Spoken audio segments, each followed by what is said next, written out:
салому дуруди бепоён ба шумо дӯстони азиз, хуш омадед ба канали Некатоб. Умедворам ҳолатон хуб бошад. Баъзан вақт дар тамоми гӯшаву канори дунё хабарҳое ба гӯш мерасад ва видеоҳое дар интернет нашр мешавад ки шарҳ доданаш воқеан душвор аст. Шояд донишмандон тавониста бошанд ки назариёти худро дар ин бора изҳор дошта бошанд, аммо шахсони оддиро ба мисли ман ин видеоҳое ки имрӯз мебинем метавонад шокӣ кунад. Аз ҷисми ношинохте ки баъди сунамие ки дар ҷопон гузашта буд аз об мебарояд, бар боми хонаҳо нопадид мешавад, то ҷавонони филиппиnie ки бо мавҷуди аҷибе рӯбарӯ мешаванд. Ва дар охири барнома шумо марди австралиягиеро мебинед ки дар дохили ҷангал тасодуфан аз инопланетянҳо навор мегирад. ҳатман то охири видео Некатобро ҳамроҳӣ кунед, дар канал обунашро зангорро пахш намоед, як лайки дигар ва мо наворро оғоз мекунем. Рафтем.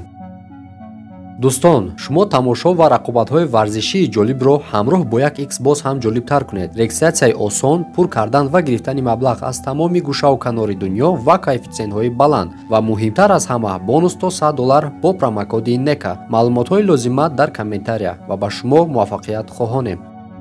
дар 11 марти соли 2011 ҳамагондариё дорем ки қисматҳои шимолшарқии ҷопонро заминларзаи ваҳшатноке шуда гузашту ба хок яксон кард. дар асоси пешбинии донишмандон чунин заминларзаи қудратманд ҳамагӣ дар 600 сол як бор иттифоқ меафтад ва он ҳам бошад дар ҷопон шуда гузашт. одатан баъди чунин заминларзаҳои даҳшатнок сунамии ваҳшатноке бо баландии 9 метр пайи он меояд. дар ин ҳодисаи ваҳшатнок сохтмонҳои зиёде дар ҷопон хароб шуданду ва дасти кам 16 000 нафар ҷон бохтанд. ҳамаи инҳо кам буд ки бо дар поёни ин фоҷиа дар интернет як видеоро нашр карданд ки дар он дида мешавад як силуэте ки ба ягон чиз монанд нест як ҷисми ношинос аз дохили об берун мешаваду ва каме сайру гашт карда ва ба боми яке аз ҳамин хонаҳое ки валангазор дар ин ҷо буданд нопадид мешавад. баъзе мутахассисон дар ин соҳа гуфтанд ки ин метавонад ягон намуд маводи химиявие бошад ки баъди дар об расидан чунин реаксия, яъне чунин аксурамал аз худ нишон медиҳад. ва дигариҳо бошад мегӯянд ки ин шояд ягон намуд ба монанди килёнка бошад ки дар натиҷаи вазиши обе ки дар он ҷо рафта истода буд, яъне ҳаракат дошт, метавонад ба вуқӯъ омада бошад. яъне ягон килёнкаро шамол метавонад ки бардораду он рафта ба як боми яке аз ҳамин хонаҳо дарояду ё ки дар ягон ҷо дармонад ва бо ҳамин тариқ нопадид шавад. ман фикри дуюмро бисёртар бовар мекунам ва фикри сеюм низ вуҷуд дорад. ин метавонад ки пурра монтаж ва сохта бошад ва ин метавонад ягон чизе набошаду видеои холӣ бошад. хуб, бо фикру назариёти шумо барои мо афзалтар аст. барои ҳамин комментария дар ихтиёри шумост ва мо наворро идома медиҳем. ва ҳоло бошад аз ҷопон ба чин меравем. дар соли 2015 мелодӣ кормандони ҳифзи муҳити зист дар минтақаи чинжин дар ҷанубшарқии ин давлат онҳо мутаваҷҷиҳи мавҷуди ношинохтае мешаванд. баъди оне ки онҳо ин мавҷудро ба даст оварданд, онро дохили қафаси оҳанин карданд. тавре ки мебинед, ин мавҷуд нохунҳои дароз дораду мӯйҳои баданашро бошад ё аз даст додааст ё ин ки тамоман надошт. ин ҷондори бечора кӯшиш дорад ки аз ин қафаси оҳанин берун шавад. дар ин ҷараён ӯ ҳатто чандин дандонашро аз даст дод. мардумони ин маҳал мегӯянд ки ин як ҳаюлои маҳаллӣ аст, аммо гурӯҳи дуюм бар он боваранд ки ин ҳайвон яке аз хирсҳои гималоие ҳаст ки олудагии муҳити зист ба ӯ таъсири манфӣ гузошта дар охир ин гуна тарснок ба назар мерасад ва ин бечора ҷуз як ҳайвони оддӣ чизи дигаре нест. аммо шумо дар ин мавзӯъ чӣ фикр доред дӯстони азиз? комментарияда нависед ва мо наворро идома медиҳем.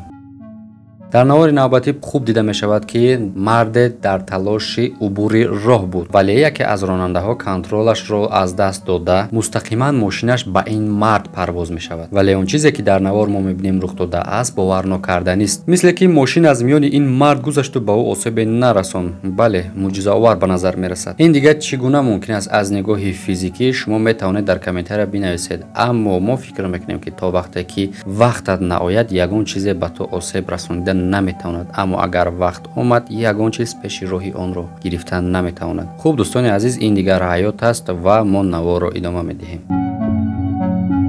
видеоҳои шигифтангез на танҳо дар рӯи замин, балки дар осмон ҳам гоҳу ногоҳ тавассути мусофирони ҳавопаймо сабти камера мешаванд ва албатта одатан онҳо дар интернет нашр мешаванд. мусофире ки дар ин ҳавопаймо будааст ҳангоми парвоз дар осмон мутаваҷҷиҳи чизе мешавад ва дарҳол онро ба наворгирӣ сар мекунад. ин саҳна яке аз ҳамон саҳнаҳоест ки одами оддиро бештар ба ҳайрат меандозад ва зери суол мебарад ки ин метавонад чӣ бошад дар осмон. ва яке аз фикрҳои асосие ки аввал дар фикри инсон меояд ин ки мо дар ин коинот танҳо ҳастем ё ғайри мо касе ва чизи дигаре зиндагӣ мекунад. ва саволи аз ҳама муҳимтар аз ин он аст ки мо дар мавриди онҳо маълумот дорем ё ин ки надорем.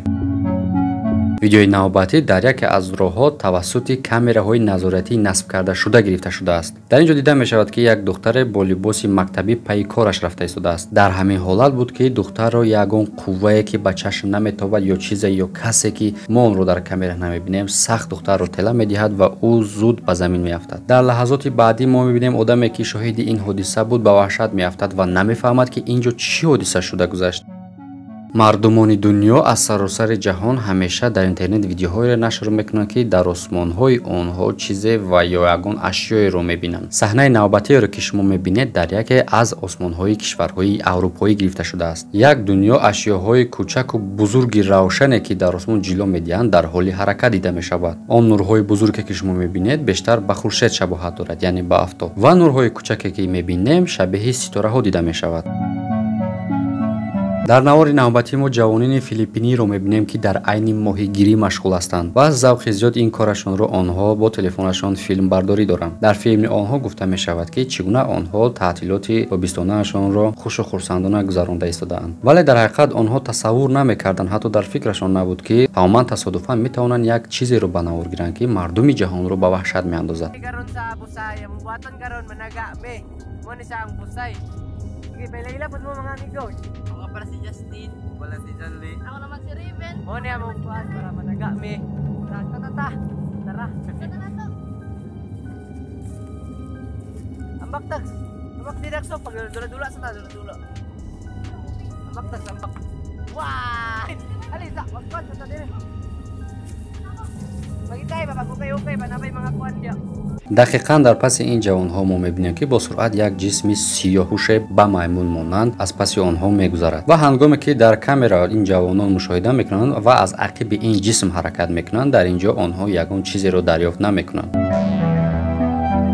навори навбатӣ хоҳиш мекунам светотонро гирон кунем ва тамошо кунем ё ки танҳо бошем тамоман видеоро кишем бироем. дар навори навбатӣ мо мебинем ки ронанда бо як саҳнаи ваҳшатноке ки дар тӯли ҳаёташ дар хотираш то охири умр хоҳад монд рӯбарӯ мешавад. фарде ки каҷала дар роҳ ҳаракат дорад ва бо либосҳои сафеди тиёқӣ дар даст ба шакли ваҳшатнок ҳаракат карда истодааст дида мешавад. вақте ки ронанда ба ин мавҷуд наздик мешавад ва мушоҳида мекунад ки пойҳои ин мард ба пойҳои инсон монанд нестанд ва дар сонияҳои баъдӣ мард мушоҳида мекунад ки ин ҷисм дорад ба самти ақиб, яъне ба тарафи ӯ ҳаракат дорад. дар поёни ин видео мо мебинем ки чӣ гуна ронанда ва дӯсташ бо шиддат метарсанду аз ин ҷо ҳарчи зудтар фарор мекунанд.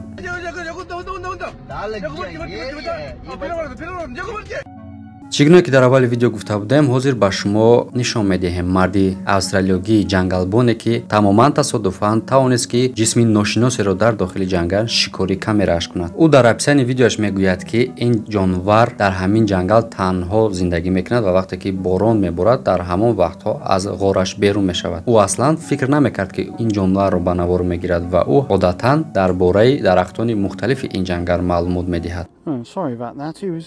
He was doing oh, there he is. Okay, let's there. ва ин мавҷудро ӯ ба шакли тамоман тасодуфан наворгирӣ кардааст. дар ин навор ба шакли тозагиаш дида мешавад ки як мавҷуде ки тамоман ба ягон чизе ки монанд нест чашми инсоният надидааст аз ғор бо тавассути ду пояш ба берун мебарояд ва каме баъд боз дохил мешавад ба ҳамон ҷое ки баромада буд. ин монанд аст ба мавҷуди ношинохтае ки касе то ҳанӯз дар борааш чизе намедонад, аммо ман тахмин мекунам ки ин ҳам як маймуни оддӣ асту ва дигар чизе беш нест. хуб, тамошобинони гиромӣ, дар ҳамин ҷо навори имрӯзаро ба охир мерасонем. дар канали мо обнашра зангзаро пахш намоед то наворҳои оянда дар паноҳи худо бошед. хайр.